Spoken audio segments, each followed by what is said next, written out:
So doctor Praful के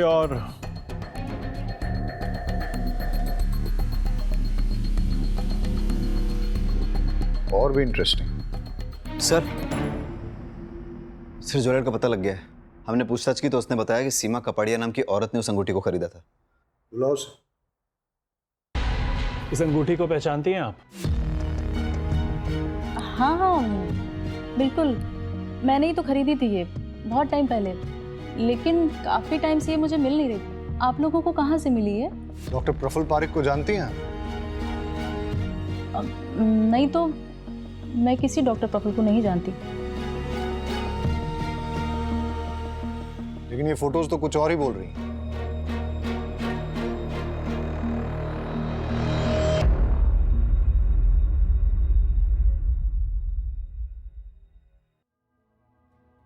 actually sir, मैंने ही ये अंगूठी प्रफुल्ल को दी थी। वो कॉलेज टाइम में हम साथ थे, हमारा अफेयर चल रहा था, लेकिन कुछ टाइम बाद मेरी शादी मिस्टर कपाड़िया से हो गई और प्रफुल्ल की भी शादी हो गई, लेकिन हमारा मिलना जुलना अभी भी जारी था। लेकिन आपने डॉक्टर प्रफुल्ल को पहचानने से भी इनकार क्यों किया? प्रफुल्ल कुछ टाइम पहले से मुझसे पैसे मांगने लगा, कह रहा था कि उसके हॉस्पिटल में कुछ लॉस चल रहा है। मैंने स्टार्टिंग में तो पैसे दे दिए, लेकिन वो मुझसे बार बार पैसे मांगने लग गया। जब मैंने मना किया तो मेरी कुछ फ़ोटोज़ उसके पास थी, मुझे ब्लैकमेल करने लग गया। तो फिर आपने क्या किया? मैं क्या करती सर, किसी ना किसी तरह पैसे का अरेंज करके उसको देती रही, लेकिन उसकी डिमांड्स बढ़ती जा रही थी। इसलिए आपने उसको गायब करवा दिया या फिर मार ही दिया? नहीं नहीं, बिल्कुल भी नहीं सर। सर मैंने ऐसा बिल्कुल नहीं किया है सर, ट्रस्ट मी, मैंने कुछ भी नहीं किया सर, कुछ नहीं किया।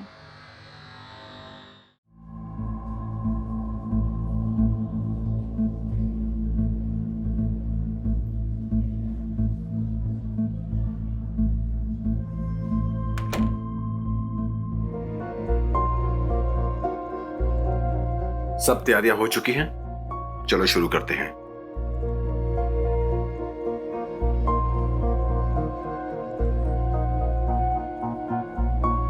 सॉरी सर, थोड़ा लेट हो गया। रोहित मल्होत्रा की रिपोर्ट आ गई? हाँ सर, आ गई है। तुमने देखा? हाँ सर, रिपोर्ट्स में ब्रेन ट्यूमर आया है।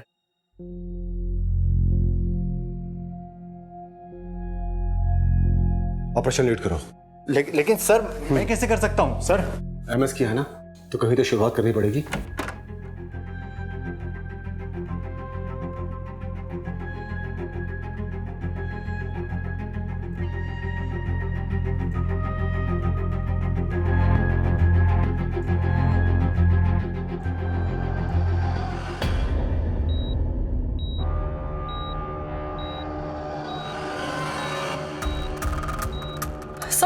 सर पल्स गिर रहा है सर। हाँ, मैं कुछ करता हूँ।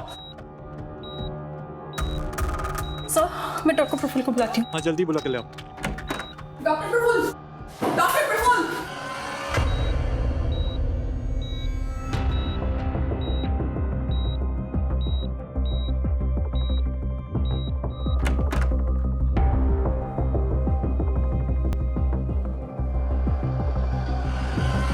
प्रफुल्ल, अचानक क्या हुआ? पहले बड़े साहब निकल गए, उसके बाद सिस्टर निकल गई, फिर आप, क्या हुआ क्या है? बच्ची बच नहीं पाई। क्या? आप लोग कहाँ जा रहे हैं?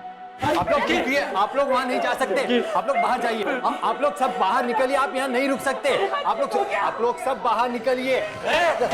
इतना छोटा सा ऑपरेशन था, मर कैसे सकती हो आप? डॉक्टर, तुझको तो आज मैं छोड़ूंगा नहीं, काट डालूंगा उससे।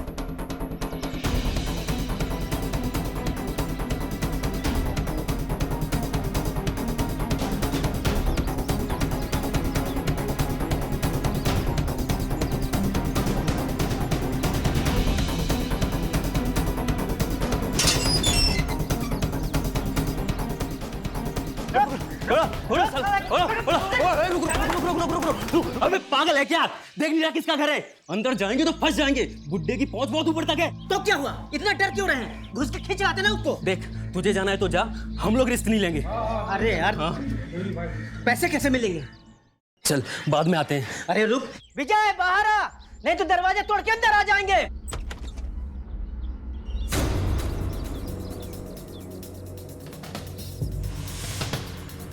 दरवाजे को या मेरे पति को हाथ भी लगाया ना तो काट के रख दूंगी।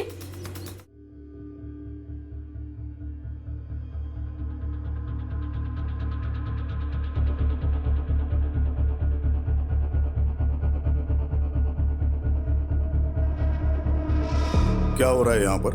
शास्त्री जी, आपके दामाद विजय ने हम लोगों से लाखों रुपए लिए और अब वापस नहीं कर रहा है। हाँ बिल्कुल नहीं दे रहा है वो। नहीं दे रहा। और शांति रखिए, मैं विजय को लेके आता हूँ, लेकिन तब तक आप सब लोग शांति से खड़े रहेंगे, कोई हंगामा नहीं। माँ जी प्लीज बाबूजी को समझाइए ना, इस बार पैसे दे दे, मैं जल्दी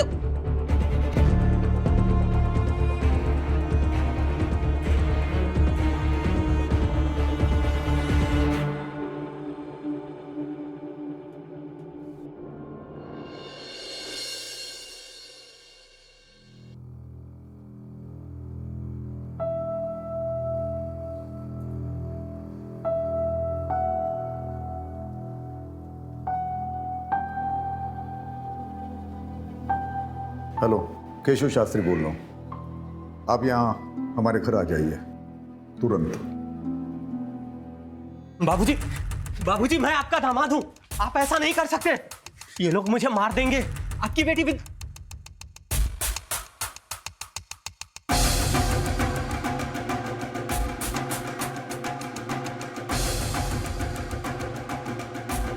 सुन, मेरा दामाद होने के नाते तुझे एक शरीफ और जिम्मेदार इंसान होना चाहिए था, और तू एक नंबर का धूर्त और धोखेबाज आदमी है, जिसकी सजा तुझे मिलनी चाहिए।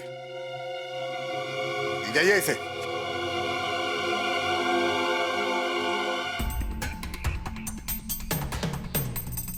मैं चाहता हूं कि आप सभी को न्याय मिले, और जिस किसी को भी मेरे दामाद विजय से प्रॉब्लम है, वो बिना कानून अपने हाथ में लिए पुलिस की मदद ले ले, वरना वो भी मेरी नजर में उतना ही गुनहगार होगा जितना कि विजय। बाबूजी, बाबूजी आपने ये सही नहीं किया। विद्या, अपने बाबूजी से ऐसे बात करते हैं? विद्या, सही क्या है गलत क्या है तुमसे सीखने की जरूरत नहीं है मुझे। और बाबूजी ने वही किया जो एक शरीफ इंसान को करना चाहिए। मक्खन लगाना बंद करो, अगली बारी तुम दोनों की। तुम्हें क्या लगता है मुझे पता नहीं कि मेरी गैर मौजूदगी में तुम दोनों मेरे दवाखाने में क्या करने जाते हो? सारे पेपर्स मैंने ऑडिट के लिए भेज दिए हैं। ऑडिट का रिपोर्ट आएगा तो तुम दोनों को भी भेज दूंगा जेल में हवा खाने के लिए।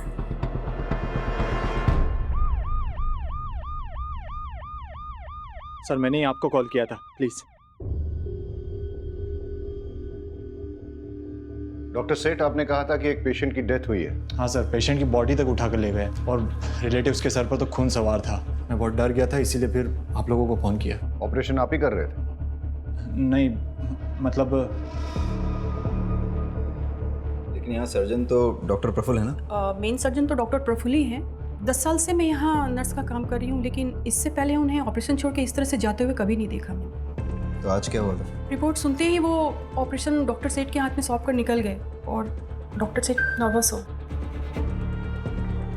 वो पेशेंट जिसकी रिपोर्ट के बारे में डॉक्टर प्रफुल्ल पूछ रहे थे, वो कौन है? उनका नाम रोहित मल्होत्रा है। डॉक्टर प्रफुल्ल ने मुझे उनका ब्लड टेस्ट करवाने के लिए दिया था। ब्लड टेस्ट की रिपोर्ट में उन्हें ब्रेन ट्यूमर निकला। इसे सुनते ही डॉक्टर प्रफुल्ल अचानक से यहाँ से निकल गए।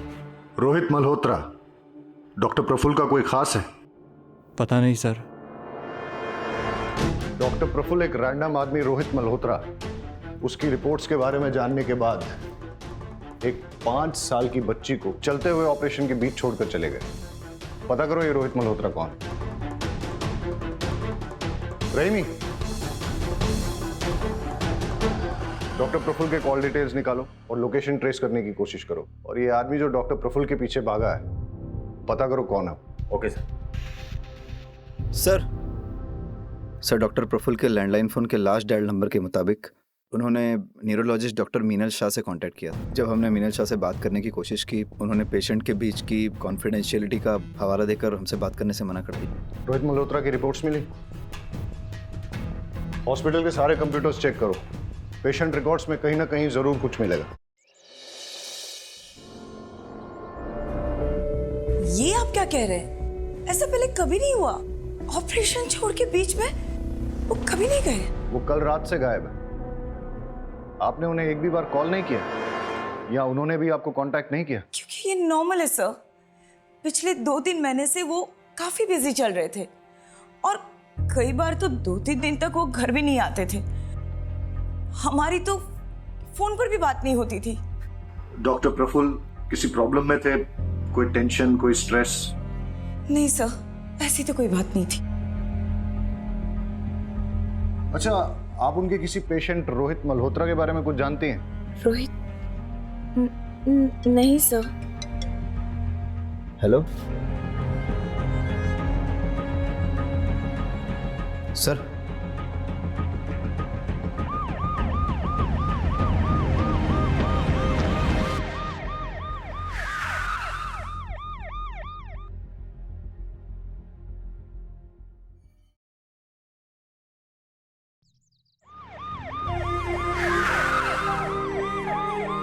ये सब धरना कर रहे हैं। जब तक आप लोग डॉक्टर प्रफुल्ल को गिरफ्तार नहीं कर लेते तब तक हम लोग ना यहाँ से जाएंगे और ना पिंकी का अंतिम संस्कार करेंगे। अरे न्याय तब मिलेगा जब डॉक्टर प्रफुल्ल मिलेंगे।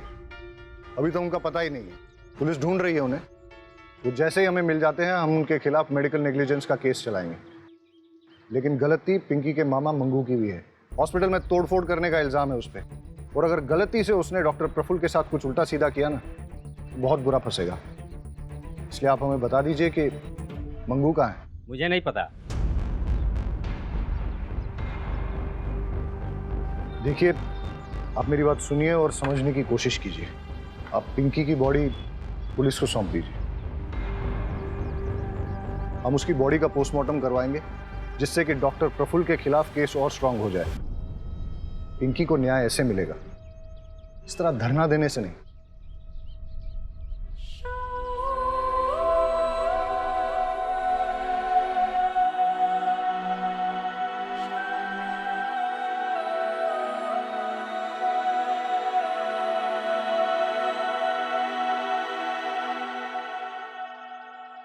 गांव वालों पे नजर रखो।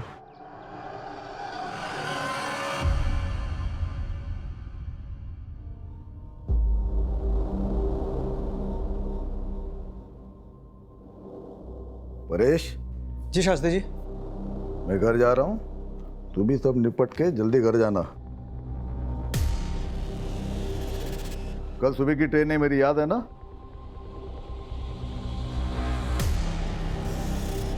जी शास्त्री जी। हाँ, एक मिनट अभी देता हूँ। नमस्ते। वैद जी देखिए ना, केवल लगवा लिया। दुकानदारी बढ़ गई, लोग आने शुरू हो गए। बढ़िया है, बस इसी तरह तरक्की करो। मेरी शुभकामनाएं तुम्हारे साथ है।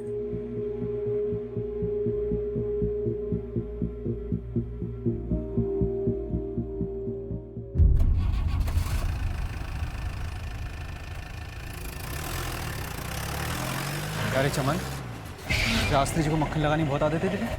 गिफ्ट लेने का ज्यादा शौक है क्या तुझे? क्या परेश भाई, चलिए ना आपको एक स्पेशल चाय पिलाता हूँ। स्पेशल चाय पिलाता हूँ, खुद भी ले।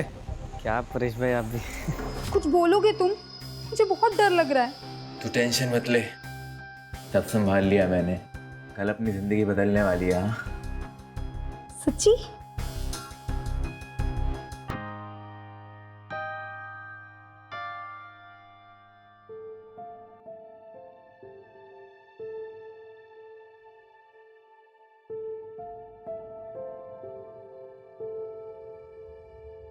बाबूजी, आपसे कुछ बात करनी है। तुम्हें पता है ना, इस रूम में किसी को भी आने की इजाजत नहीं है। बाबूजी, आप प्लीज विजय को छुड़वा लीजिए, प्लीज। चलो चलो यहाँ से बाबूजी, बाहर चलो। बाबूजी मेरी बात तो सुनिए। बाबूजी प्लीज मैंने मेरी बोला बात बाहर सुनिए। जाओ।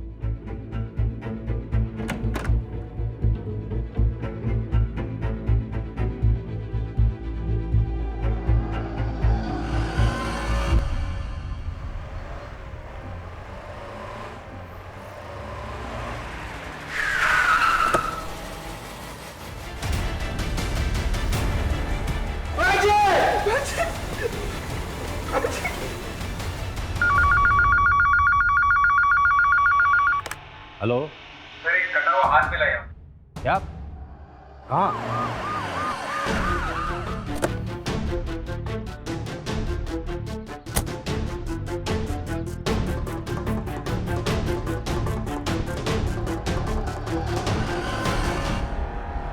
फॉरेंसिक को बुलाओ। जी सर। कट को देखकर ऐसा लग रहा है कि हाथ को किसी घरेलू हथियार से काटा गया, मतलब इरादा चोरी का नहीं था।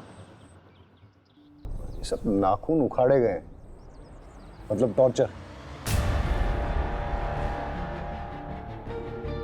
लगता नहीं है यहां कोई सीसीटीवी मिलेगा। इन लोगों से पूछताछ करो, देखो कुछ और इंफॉर्मेशन मिलती है क्या। कब देखा ये?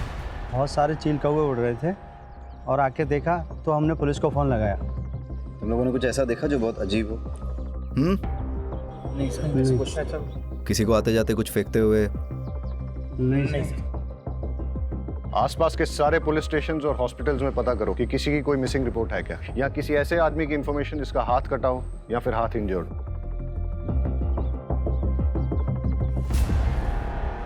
डॉक्टर प्रफुल्ल की कोई लीड? नहीं सर, डॉक्टर प्रफुल्ल ने अपनी वाइफ से कांटेक्ट किया, ना किसी जानने वाले से। उनका नंबर भी ट्रेसेबल नहीं आ रहा। और मगनू? सर उसके बारे में भी कुछ पता नहीं चल पाया सर। हो सकता है मंगू ही डॉक्टर को उठा ले गया हो। किडनैप? लेकिन अभी तक कोई रैंसम कॉल आया नहीं। वाघेला सर, हॉस्पिटल की इन्वेस्टिगेशन से कोई लीड मिली? यस सर, 2 बातें निकल के सामने आई सर।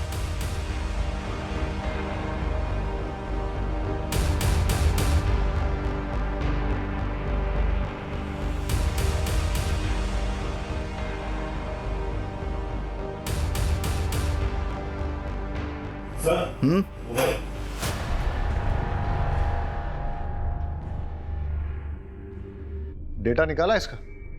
सर फोन में 256 बिट इंक्रिप्शन है, लेकिन हम क्रैक कर लेंगे। सर एक बात और, रोहित मल्होत्रा की रिपोर्ट्स की हार्ड कॉपी तो नहीं मिली, लेकिन लैब के कंप्यूटर से कुछ हाथ लगा है।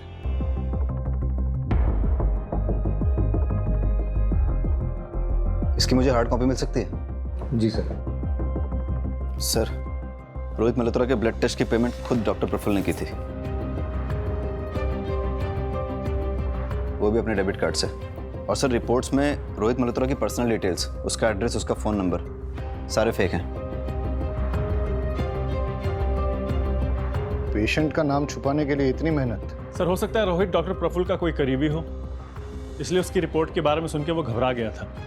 तो सर डॉक्टर प्रफुल्ल के मोबाइल में उसका नंबर सेव होना चाहिए। हो सकता है इस मोबाइल में सेव हो।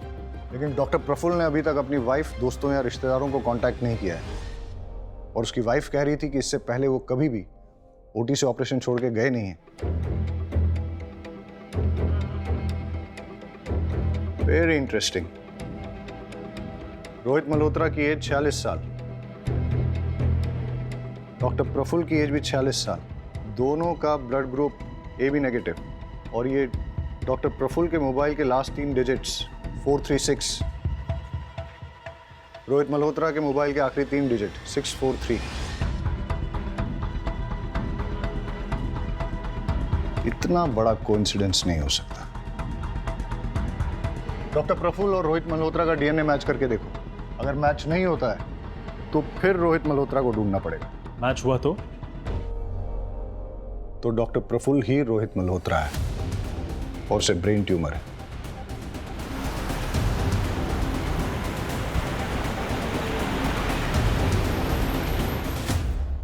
आपको पता है कि आपके पति को ब्रेन ट्यूमर है? क्या? ये आप क्या कह रहे हैं? आपको कैसे पता? डॉक्टर प्रफुल्ल ने रोहित मल्होत्रा के फेक नाम से एक ब्लड सैंपल टेस्ट करवाने के लिए दिया था। वो ब्लड सैंपल डॉक्टर प्रफुल्ल के ब्लड से मैच होता है, और इस टेस्ट की रिपोर्ट के अकॉर्डिंग रोहित मल्होत्रा यानी कि डॉक्टर प्रफुल्ल को ब्रेन ट्यूमर है।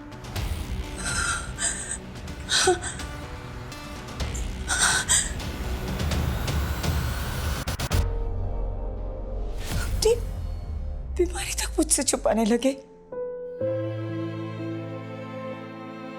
पहले ऐसे नहीं थे, सब बताते थे मुझे, बहुत प्यार करते थे।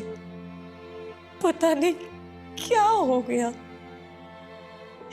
क्यों आप प्लीज उन्हें ढूंढिए, प्लीज। आप चाहे ना माने, पर वो बुरे इंसान नहीं है। आप प्लीज उन्हें ढूंढ दीजिए, प्लीज प्लीज।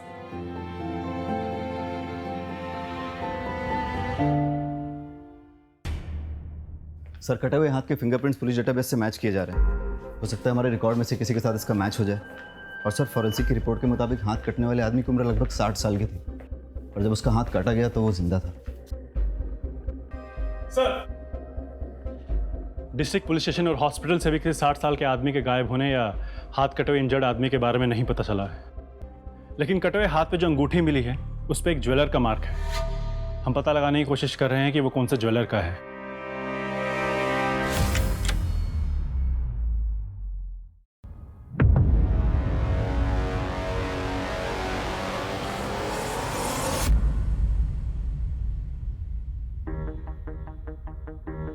परेश भैया, ये सब दवाखाना कैसे हो गया? तू निकल यहां से। मैंने तुझसे कहा ना, निकल यहां से।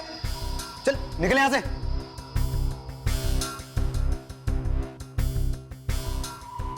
कैश कितना था लॉकर में? पता नहीं, बाबूजी कभी किसी को बताते नहीं थे, काफी सीक्रेटिव थे बाबूजी। लॉकर की चाबी वैजी के अलावा और किसके पास थी? हम में से तो किसी के पास नहीं थी, सिर्फ पापा के पास थी। उन्होंने परेश को दी हो तो पता नहीं। परेश पर बहुत भरोसा था उनको, उसी को मालूम होगा क्या हुआ, कैसे हुआ। आप नीचे, आप नीचे। अब सच बोल। सर, मैं सच ही बोलूं सर, मेरा विश्वास कीजिए। मेरे पास तिजोरी की चाबी नहीं थी। तिजोरी की चाबी सिर्फ वैजी के पास थी। मेरे पास तो सिर्फ क्लिनिक की चाबी है। जब तूने देखा कि क्लिनिक में चोरी हो गई है तो तूने तुरंत फैमिली को फोन करके कांटेक्ट नहीं किया? बात यह है सर कि वैद्य जी ने मुझसे कहा था कि फैमिली के किसी भी मेंबर को क्लिनिक के आसपास भटकने मत देना, इसलिए मैंने किसी को इन्फॉर्म नहीं किया।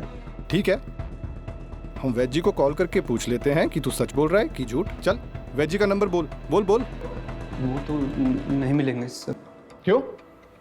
क्योंकि सर वैद्य जी किडनैप हो चुके हैं और मेरी आंखों के सामने उनका भी। तूने रिपोर्ट नहीं की? वो लोग भाग गए सर। कौन सी गाड़ी थी और नंबर क्या था? मुझे कुछ याद नहीं सर। उस समय मेरा दिमाग सुन्न हो गया था, मैं कुछ देख और समझ नहीं पाया। मुझे कुछ याद नहीं सर। हाँ, गाड़ी छोटी थी, मतलब कार थी, इतना मुझे याद है।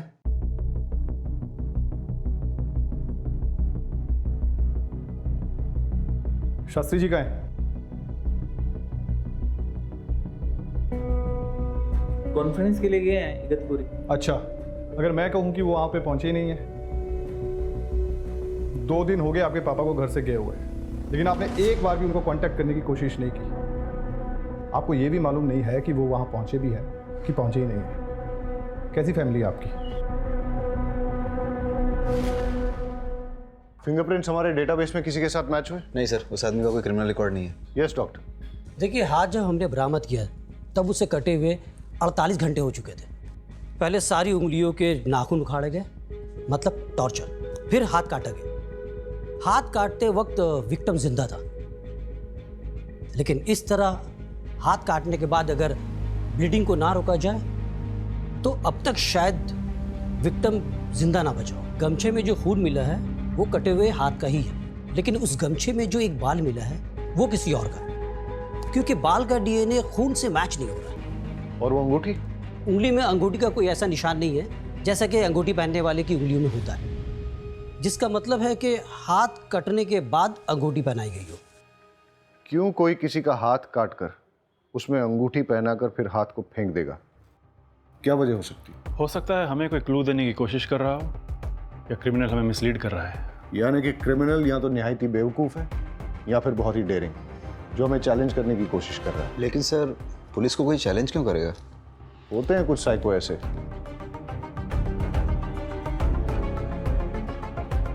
वाघेला सर, इस अंगूठी के ट्रेडमार्क से पता करो कि ये किस ज्वेलर की है, और पता करो किसने खरीदी और कब खरीदी। ठीक है सर। Thank you doctor. तो डॉक्टर प्रफुल्ल के कैबिन में मिला फ़ोन डिक्रिप्ट हो गया है। हमें उसमें कुछ फोटोग्राफ्स और 10 फ़ोन नंबर मिले हैं। उन नंबरों को नाम के साथ सेव नहीं किया गया है। इंटरेस्टिंग। पता करो ये 10 फोन नंबर किसके नाम पे रजिस्टर्ड हैं और इन सब से कांटेक्ट करो। और ये जो फोटोग्राफ्स हैं वो किसके हैं? सर डॉक्टर प्रफुल्ल के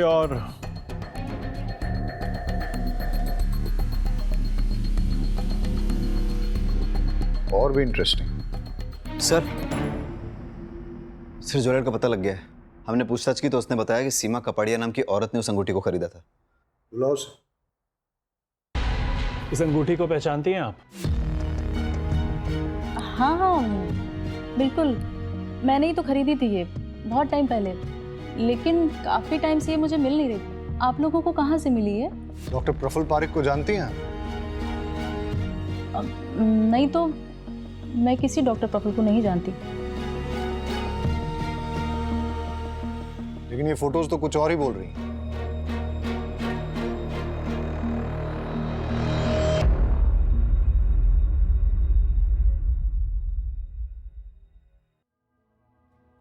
एक्चुअली सर मैंने ही ये अंगूठी प्रफुल्ल को दी थी। वो कॉलेज टाइम में हम साथ थे, हमारा अफेयर चल रहा था, लेकिन कुछ टाइम बाद मेरी शादी मिस्टर कपाड़िया से हो गई और प्रफुल्ल की भी शादी हो गई, लेकिन हमारा मिलना जुलना अभी भी जारी था। लेकिन आपने डॉक्टर प्रफुल्ल को पहचानने से भी इनकार क्यों किया? प्रफुल्ल कुछ टाइम पहले से मुझसे पैसे मांगने लगा, कह रहा था कि उसके हॉस्पिटल में कुछ लॉस चल रहा है। मैंने स्टार्टिंग में तो पैसे दे दिए, लेकिन वो मुझसे बार बार पैसे मांगने लग गया। जब मैंने मना किया तो मेरी कुछ फ़ोटोज़ उसके पास थी, मुझे ब्लैकमेल करने लग गया। तो फिर आपने क्या किया? मैं क्या करती सर, किसी ना किसी तरह पैसे का अरेंज करके उसको देती रही, लेकिन उसकी डिमांड्स बढ़ती जा रही थी। इसलिए आपने उसको गायब करवा दिया या फिर मार ही दिया? नहीं नहीं बिल्कुल भी नहीं सर। सर मैंने ऐसा बिल्कुल नहीं किया है सर, ट्रस्ट मी, मैंने कुछ भी नहीं किया सर, कुछ नहीं किया। अंगूठी तो डॉक्टर प्रफुल्ल की ही है और कटा हुआ हाथ किसी और का है। दोनों में कोई ना कोई कनेक्शन तो होना चाहिए। कैसा कनेक्शन सर? आपको लगता है ये हाथ काट कर डॉक्टर प्रफुल्ल ने डंप किया है? पाठक, डॉक्टर प्रफुल्ल के गायब होने से पहले वो हाथ काटा गया है और डॉक्टर प्रफुल्ल किसी का हाथ काट के उसे अपनी अंगूठी क्यों पहनाएंगे? वो अपने ही खिलाफ कोई क्लू क्यों प्लांट करेंगे? हो सकता है कोई ऐसा तीसरा आदमी हो जिसका इन दोनों के साथ कनेक्शन हो।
गाना चुप, रोना गाना बंद कर। ये पता डॉक्टर प्रफुल्ल कहाँ है? मुझे कुछ नहीं पता। बता, बोल। मैं तो आपके डर के वजह से मैं चुप रहा था साहब। मेरे पास खाने के भी पैसे खत्म हो गए थे साहब, इसलिए मैं गाँव पैसे लेने गया था। तू बताता है डॉक्टर प्रफुल्ल कहाँ है या दुए? साहब मुझे नहीं पता साहब, पता होता तो मैं खुद ही उसको मार देता। अब तक आपको उसकी लाश मिल चुकी होती साहब। साले की किस्मत बहुत अच्छी है, उस दिन बच के भाग गया मेरे हाथों से साहब।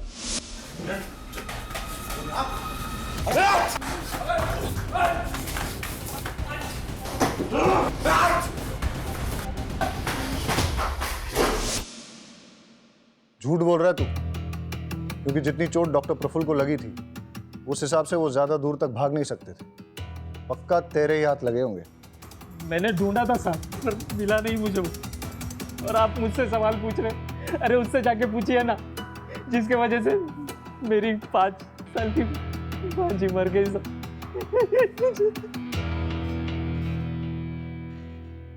देख, उसकी वजह से उस डॉक्टर पर मेडिकल नेग्लिजेंस का केस बनता है और ये बात पोस्टमार्टम रिपोर्ट से साफ हो जाती है कि पिंकी की मौत डॉक्टर की लापरवाही की वजह से ही हुई थी। लेकिन तू इससे ये मत समझना कि डॉक्टर के गायब होने के केस से तू भरी हो जाएगा। डॉक्टर के साथ मारपीट और हॉस्पिटल में तोड़फोड़ करने के चार्ज में अंदर करो इसे। छोड़ो, चल। सही कहा था आपने कि वैद्य जी किसी को भी अपना लॉकर छूने नहीं देते, लेकिन हमें वहां पर एक और फिंगरप्रिंट मिले हैं और वो आपके हैं। मैंने कोई चोरी नहीं की है सर। माँ देखिए ना ये क्या कह रहे हैं, बताइए ने। हाँ माँ जी, उन्होंने कुछ नहीं किया है। मैंने कोई चोरी कुछ नहीं किया है सर। मैंने कुछ नहीं किया है तो फिर डर क्यों रहे हो? तलाश लो। सर तलाशी किस बात की जब मैंने कुछ किया ही नहीं है।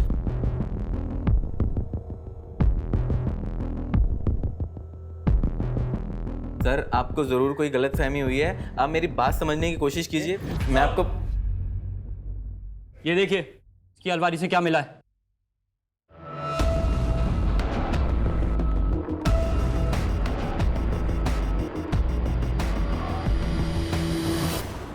सर जो 10 फ़ोन नंबर प्रफुल्ल के सीक्रेट फ़ोन से मिले थे उन सब से कांटेक्ट किया। ज़्यादातर लोग बात नहीं करना चाहते, लेकिन जो सबसे फ्रीक्वेंट कॉलर मेहता है वो मिलने को तैयार है, उसे बुलाया है। चलो देखते हैं मेहता क्या कहता है। एक नंबर का फ्रॉड है सर। इलाज के नाम पर लाखों का चूना लगा दिया। पहले बोला कि मिरेकल, फिर जब कोई फायदा नहीं हुआ तो बोला कि एक्सपेरिमेंटल था। Miracle, experimental? जरा खुल के बताइए कौन सा और किस बीमारी का इलाज? सर मैं इम्पोर्टेंट हूं, नामर्दानगी का इलाज करा रहा था।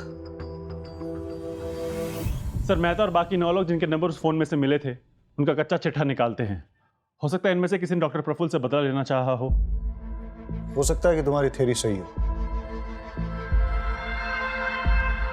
लेकिन ये एक इलीगल ट्रायल है, इसलिए सारे ट्रांजैक्शंस कैश में होंगे और सारी डीलिंग सीक्रेट होंगी।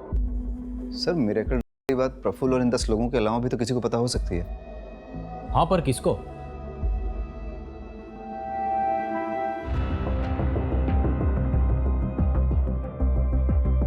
वो 10 आदमी जिन पे ये एक्सपेरिमेंट चल रहा था उनमें से किसी ने भी डॉक्टर प्रफुल्ल या आपको कोई धमकी वगैरह दी? दिनेश मेहता नाम का एक आदमी कुछ दिन पहले घर आया था। आपको मेरी बात समझ में आ रही है नहीं आ रही है? देखिए मिस्टर मेहता, आप मुझे इस तरीके से धमका नहीं सकते। आपने कंसेंट लेटर साइन किया है, ये बात आप भूलिए मत मिस्टर मेहता। फिर आप भी मत भूलिए कि इलीगल कामों में कंसेंट लेटर नहीं चलता। अब आपकी गर्दन मेरे हाथों में, मुझे मेरा पैसा वापस करिए वरना अंजाम भुगतने के लिए तैयार हो जाओ। प्रफुल्ल ने क्या कुछ नहीं किया पैसे कमाने के लिए, पर क्या मिला इस पैसे से? सब बर्बाद कर दिया, कुछ नहीं बचा है। डॉक्टर प्रफुल्ल ने आपके नाम पे 5 करोड़ की इंश्योरेंस पॉलिसी ली है। आप कहना क्या चाहते हैं? कुछ नहीं, मैं सिर्फ इतना याद दिला रहा हूँ कि उनके जाने के बाद भी आपको पैसों की तंगी नहीं होगी। 5 करोड़ रुपए बहुत होते हैं। आप मुझ पे शक कर रहे हैं? जब तक हमें किसी के खिलाफ कोई ठोस सबूत नहीं मिल जाते तब तक हमारे लिए सब सस्पेक्ट है।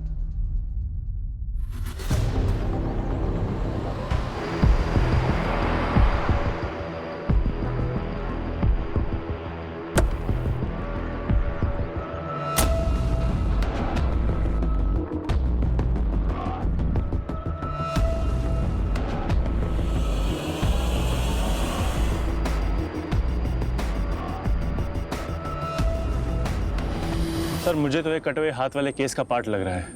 देखिए ना, इस पैर को ऐसी जगह डंप किया है जहां पे आसपास सीसीटीवी कैमरा होना मुश्किल है। वागेला रहीमी, आसपास चेक करो, कुछ और क्लू मिलता है क्या?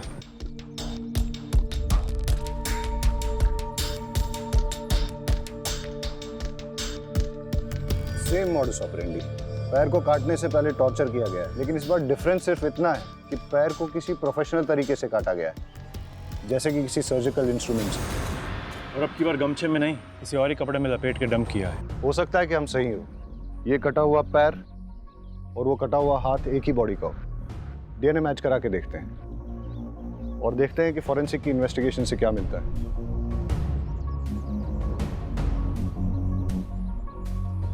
लगता है एक स्टेट वाइड अलर्ट जारी करवाना पड़ेगा किसी 60 साल के आदमी की मिसिंग के लिए। सर खंबात पुलिस स्टेशन से एक अलर्ट आया है। सर वहाँ की पुलिस एक 60 साल के मिसिंग आदमी को ढूंढ रही है। उन्हें एक 60 साल के आदमी का कटा हुआ हाथ और पैर भी मिला है। फोन कांटेक्ट करो। Okay sir. आप हमें केशव शास्त्री का डीएनए सैंपल भेज दीजिए। हम कटे हुए हाथ और पैर के डीएनए से मैच करके देखते हैं और आपको अपडेट करते हैं।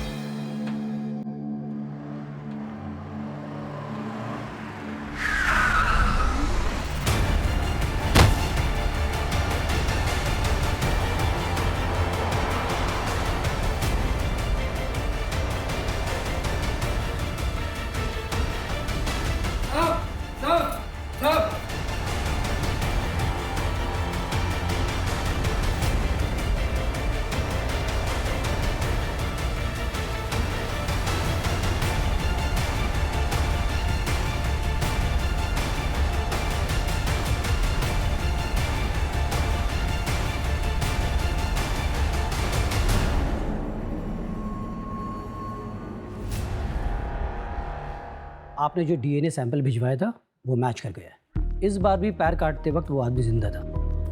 काटने के लिए बोन सॉ यूज़ किया गया और एकदम बारीकी से काटा गया जैसा कि कोई सर्जन काटता है, और पैर के अंदर कट लगाकर ये ठूस दिया गया था। और इस कपड़े से पैर को बांधा गया था जिसमें ऑर्गेनिक डाई है जो कि हैंडलूम में यूज़ किया जाता है, और पैर के खून में ग्लिटर भी लगा है जो कि सेम ग्लिटर हमें डॉक्टर प्रफुल्ल के नाखून में मिला। मतलब डॉक्टर प्रफुल्ल और शास्त्री जी जिनका कि हाथ और पैर काटा गया, इन दोनों को एक ही जगह रखा गया था और वहीं से डॉक्टर प्रफुल्ल हमें कोई क्लू भेजने की कोशिश कर रहे थे। Okay doctor, thank you. Okay bye.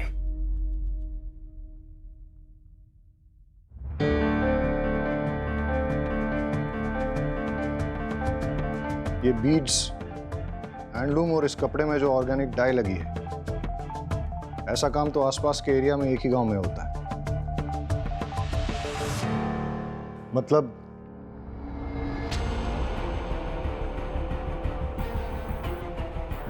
Inspector Shekhar. Yes sir. मैंने आपको यहाँ इसलिए बुलाया है क्योंकि हमें विक्टिम की लोकेशन का पता चल गया। आप लोग भी चलिए हमारे साथ। सर।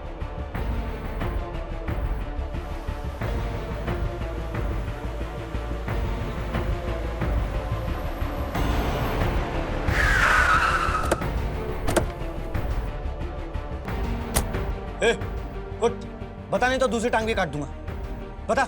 ए, कुत्ता लेके आ। अबे कुछ भी और काटा ना, ये मर जाएगा। साहब हमारे गांव में काम चलता था लेकिन कोविड की वजह से बंद हो गया। पास में एक फैक्ट्री है, उधर देख सकते हैं। ऐसे नहीं मर सकता। ए, बहुत बड़ा प्लान है मेरा, ऐसे नहीं मर सकता। ए, बेहोश हो रहा, पानी लेके। ए, उठ। ए, शास्त्री।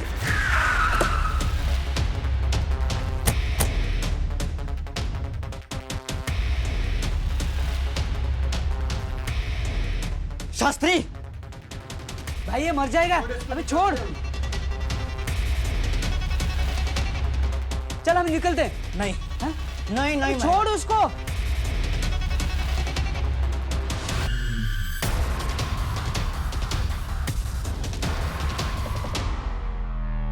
छोड़, अबे चल।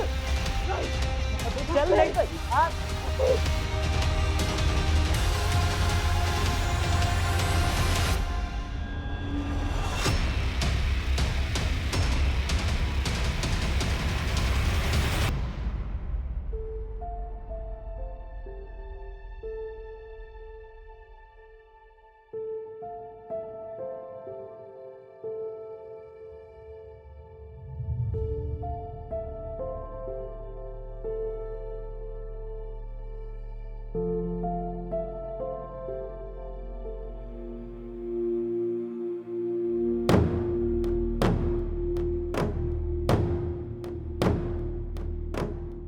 यही वो किताब है ना जिसके पीछे तुम लोग पढ़े थे।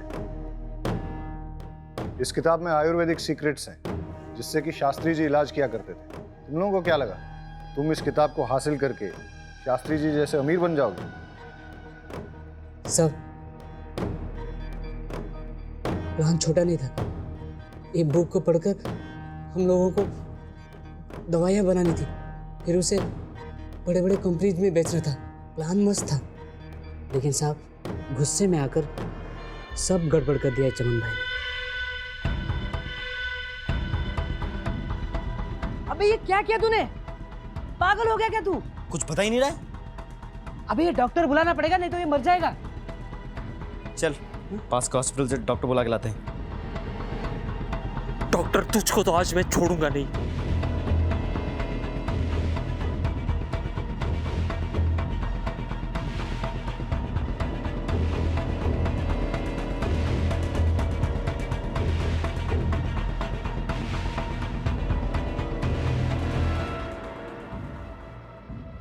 लेकिन साहब वो डॉक्टर भी निकम्मा निकला। तो इसलिए तुम लोगों ने डॉक्टर प्रफुल्ल को भी मार दिया? मेरे प्लान के बीच में कोई नहीं आ सकता, चाहे वो डॉक्टर हो चाहे शास्त्री। मैं दवाई बना के बेच कर रहा हूँ। सर लगता है पागल हो गया है।